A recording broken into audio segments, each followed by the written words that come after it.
Voilà, je me trouve en présence de Cécilia et de Daniel, les enfants de André Brice, qui nous ont fait le plaisir d'être là avec nous. Et alors, qu'est-ce que vous nous diriez de la crèche ?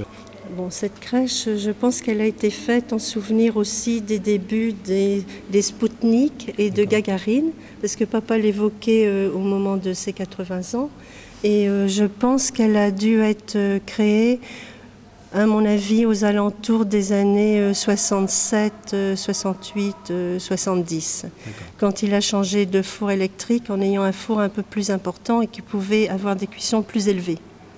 Et aussi, on retrouve aussi dans certaines autres de ses œuvres les mêmes émaux au niveau des teintes un peu grisées comme cela. Et je pense que c'est une des dernières œuvres d'art sacré qu'il ait faites.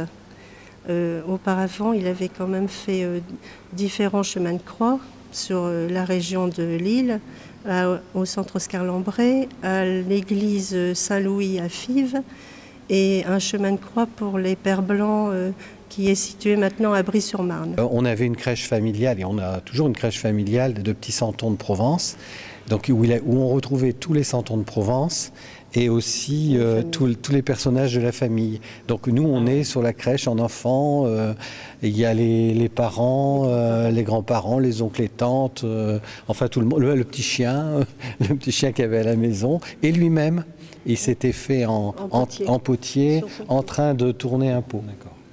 Savoir que les santons, ils représentaient beaucoup pour mes parents, puisqu'ils se sont connus à Diolfi, et qui est un centre de potier dans le Midi. Et maman, elle peignait des santons quand elle était jeune, pendant la guerre. Donc elle a peint certains santons, c'était son travail, et donc elle était aussi artiste et peintre. Je pense que cette crèche-là, elle illustre peut-être bien son talent, parce qu'il y a à la fois les choses. Elle a été tournée. Donc là, il y a le travail du potier, et en même temps, il a sculpté des choses, en fait. Et je pense que mon père, il aimait bien toute la dimension de sculpture, en fait.